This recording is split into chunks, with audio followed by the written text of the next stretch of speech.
Pode decorrer das Assembleias Gerais a necessidade de financiamento à empresa.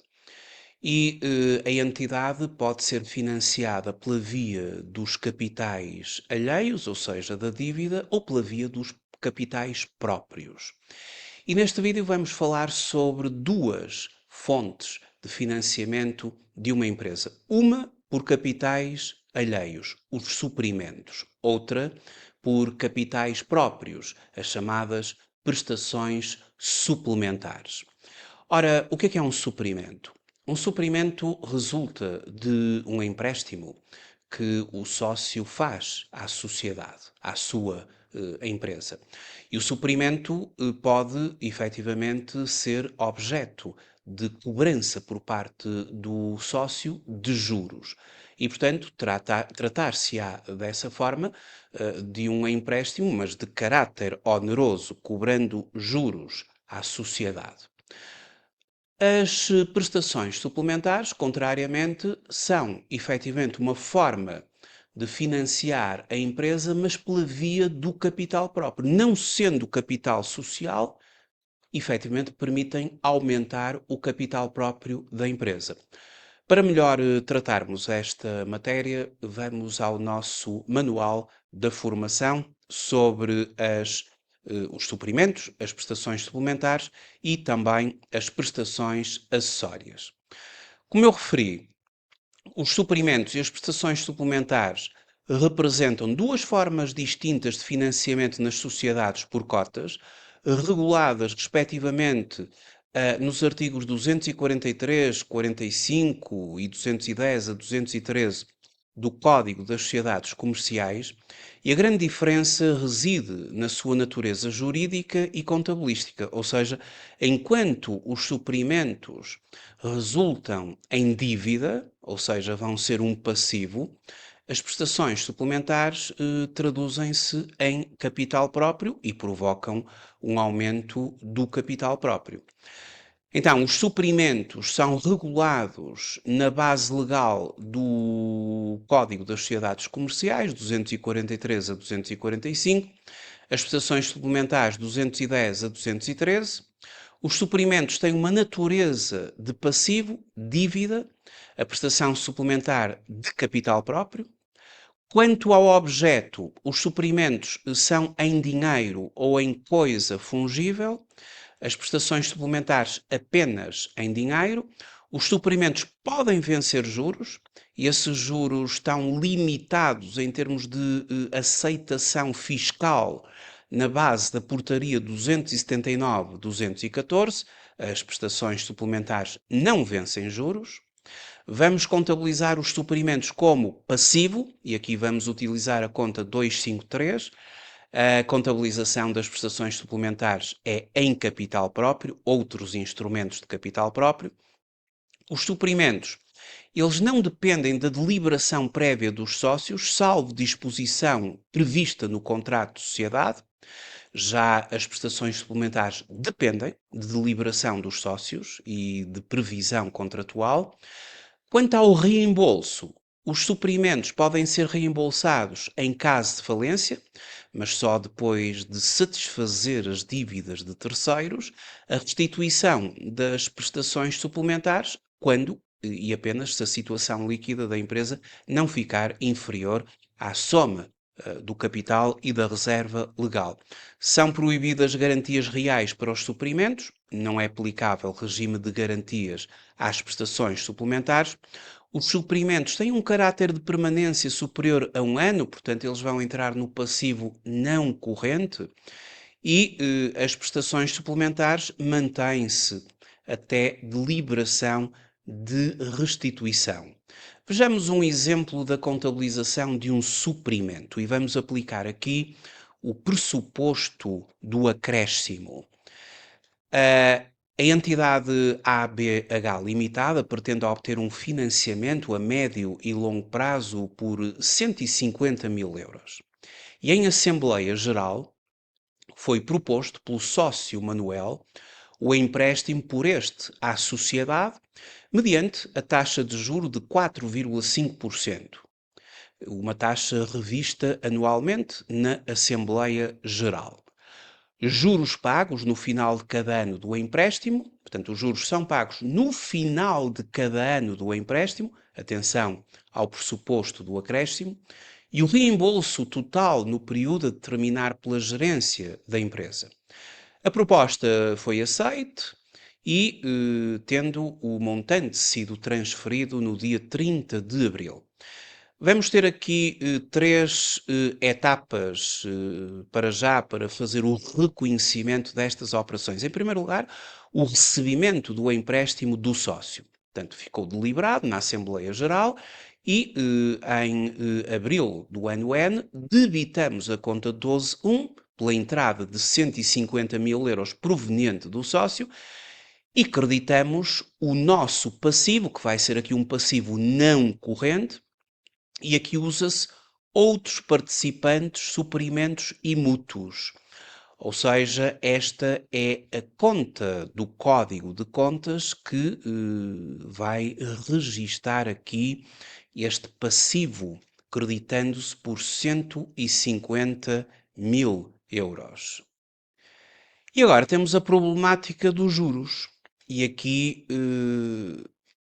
como lançamento de regularização no âmbito do fecho de contas, vamos considerar os juros do período de maio a dezembro de N, apesar de a empresa só os pagar no final de cada ano do empréstimo. E, portanto, isto aqui é um acréscimo. Vamos acrescer ao ano N 8 meses de juros, não é? Porque eles começam a ser contados de maio até dezembro, contam juros, apesar de a empresa só ter de os pagar no próximo ano, após o decurso de um ano de suprimento de empréstimo, mas a verdade é que temos de acrescer ao período N os juros que lhe pertencem, os gastos que lhe pertencem, mesmo ou independentemente do pagamento ocorrer em período subsequente. E é isto que nós fizemos. Portanto, eu fiz aqui o cálculo dos juros pela taxa equivalente, considerando ali a fórmula da matemática financeira, e, portanto, para 8 meses temos 4.409,77 de juros. E são 8 meses para o ano N e 4 meses para o ano seguinte, contemplando um ano. E então, para o ano N, a conta 6911, juros de financiamentos suportados, é debitada. Estamos a reconhecer os juros do período N e constituímos aqui um passivo, porque terão de ser pagos no próximo ano, credores por acréscimos de gastos, 4.409,77. E está aqui o regime do acréscimo, acrescendo ao período a que diz respeito os juros, 8 meses, apesar de só serem pagos no próximo ano. E no próximo ano registra-se o pagamento ao sócio dos juros anuais. E então, a conta, e agora a 30 do 4 de N mais 1, a conta 6911 é debitada por 2.204,89, os juros que pertencem a N mais 1, portanto, os 4 meses de juros, à taxa equivalente 2.204,89, e aquela conta que no ano anterior foi creditada, constituindo-se passivo, ela agora é debitada e, portanto, fica saldada, credores por acréscimos de gastos, 4.409,77. Entretanto, estes juros, eles são objeto de uma retenção ou da aplicação de uma taxa liberatória de 28%, porque é um rendimento de capital na pessoa do sócio, e, portanto, a empresa retém aqui 28% dos juros para os entregar a título de IRS ao Estado, à autoridade tributária, até ao dia 20 do mês a seguir, pelo mecanismo da substituição tributária. E, portanto, transfere para a conta do sócio os juros líquidos da retenção em sede IRS ou da aplicação da taxa liberatória de 28%. E, portanto, temos aqui uma operação onde aplicamos um lançamento típico do encerramento das contas, que é aplicar aqui o pressuposto do acréscimo. Em termos de exemplo sobre prestações suplementares, então, mais uma vez, no âmbito das deliberações das Assembleias Gerais de 31 de março, e porque estamos aqui numa matéria relacionada com prestação de contas, foi aprovado o cumprimento da obrigação de prestações suplementares por parte dos sócios da ABC Limitada, no montante global de 20 mil euros. A quantia a que cada sócio fica obrigado é proporcional à sua participação no capital à data de 31 de março. E nesta data, o capital social da ABC Limitada era detido por 3 sócios. O sócio A e o sócio B detêm 40% do capital e o sócio C, 20%. E a 18 de maio foi efetuado o pagamento das prestações suplementares por parte dos sócios. Os lançamentos, eles vão ser feitos através de 2 etapas. A primeira etapa, 31 de março, vamos constituir aqui o reconhecimento da exigência de prestações suplementares. Ou seja, creditamos a conta 53 outros instrumentos de capital próprio e lá está as prestações suplementares a aumentarem o capital próprio da empresa sem ser capital social e sem aquela burocracia inerente a aumentos de capital social, sem todos os passos necessários para um aumento de capital social, portanto, aqui por deliberação da Assembleia Geral, esta conta é acreditada, o capital próprio da empresa tem uma elevação de 20 mil euros e assumimos aqui um débito, portanto, o direito a receber dos sócios 8 mil euros por parte do sócio A, porque ele tem uma participação de 40%, 40 sobre 20 mil, 8 mil. O sócio B, igualmente, 8 mil. E o sócio C, com uma participação de 20%, 4 mil, 20% de 20 mil. Portanto, aqui é na cota parte das participações que é registado. E, entretanto, quando os sócios transferirem as verbas assim determinadas, nessa altura, isso aconteceu a 18 de maio, a conta 12.1 depósitos bancários é debitada e aquelas contas de 26.8 sócios, prestações suplementares, que tinham sido constituídas como ativo, elas agora são creditadas, saldando ali, e, portanto, é este o lançamento das prestações suplementares que, efetivamente, nos permitem um aumento do capital próprio da empresa. Em relação aos suprimentos, e aqui numa matéria de âmbito fiscal, a questão que se pode colocar é a seguinte: os suprimentos vencem juros, podem vencer juros e, portanto, trata-se aqui de uma dívida de natureza onerosa. E a questão é, os juros são aceitos do ponto de vista fiscal? Ou qualquer valor de juros que o sócio cobre à sociedade será fiscalmente aceite? Porque os juros são contabilizados como um gasto, não é? E a questão para responder a isto é que, conforme a linha M do número 1 do artigo 23A do Código do IRC, não aceitos fiscalmente os gastos com os juros e outras formas de remuneração de suprimentos e empréstimos feitos pelos sócios à sociedade, na parte em que excedam a taxa definida por portaria do membro do governo responsável pela área de finanças. e, portanto, são aplicados dois limites de âmbito fiscal. E se os juros realmente acordados ultrapassarem esse limite, o excedente, a diferença, será acrescida no quadro 7 da Declaração Modelo 22.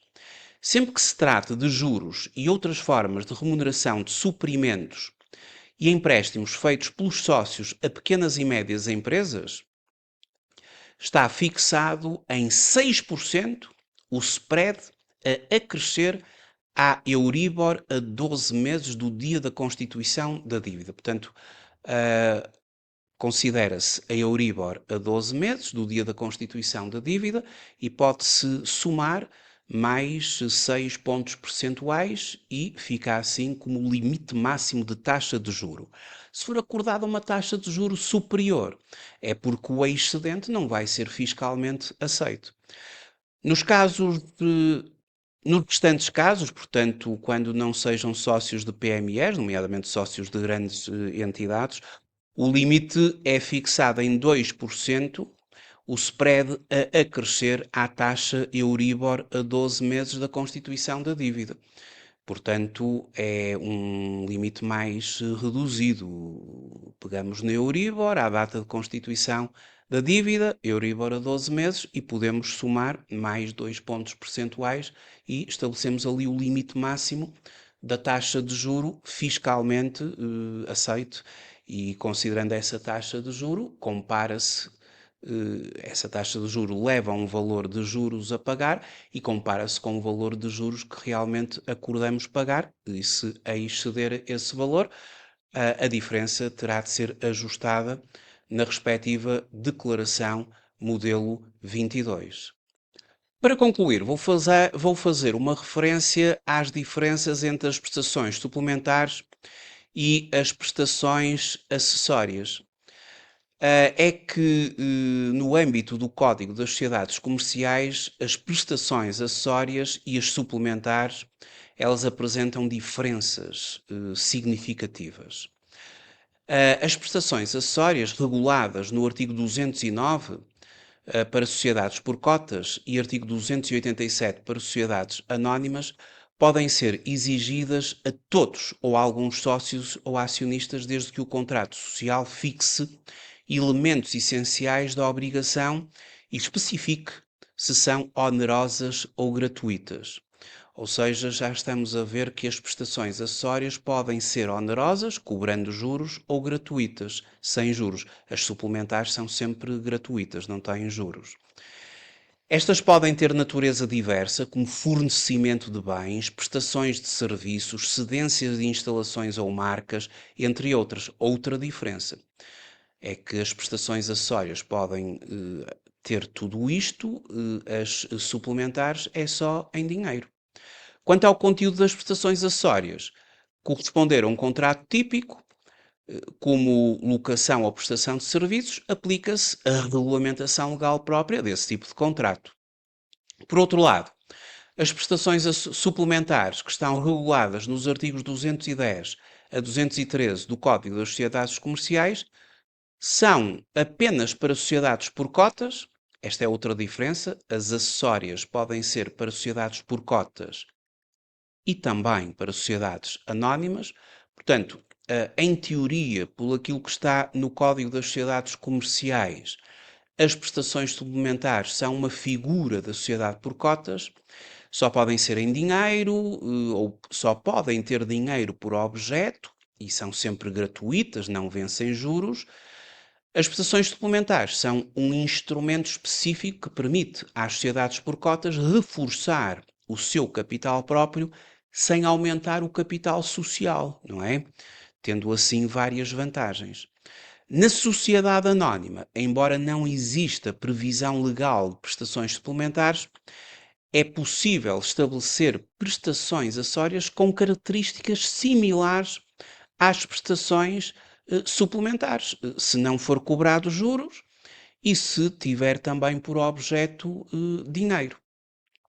Quanto à restituição, as prestações suplementares são restituíveis quando cumpridos os requisitos do artigo 213 do Código das Sociedades Comerciais. Ou seja, pode-se restituir ao sócio, mas a situação líquida não pode ser inferior ou não pode ficar inferior à soma do capital e da reserva legal. Esta é a condição fundamental. Enquanto as prestações acessórias podem ou não ser restituíveis, dependendo da sua natureza e daquilo que é estabelecido no contrato. No aspecto contabilístico, as prestações suplementares são sempre contabilizadas no capital próprio, e como vimos no exemplo que fizemos, enquanto as prestações acessórias podem ser reconhecidas no capital próprio, ou no passivo, não é? Depende também se elas são a título gratuito ou a título oneroso e, portanto, dependendo da sua natureza e das características. Esta diferença resulta da natureza jurídica distinta das prestações, as suplementares como instrumento específico de reforço do capital próprio e as acessórias como obrigações que podem assumir diferentes formas e finalidades. Enquanto as prestações acessórias oferecem uma maior flexibilidade na sua natureza e aplicação, podendo ser utilizadas tanto em sociedades por cotas como anónimas, as prestações suplementares constituem um instrumento mais específico e restrito, que é exclusivo das sociedades por cotas, destinadas ao reforço do capital próprio através de entradas em dinheiro. E, portanto, a sociedade anónima pode ter ali um mecanismo de prestação acessória que se assemelhe às características de uma prestação suplementar. Muito obrigado por ter visualizado esta videoaula e até uma próxima.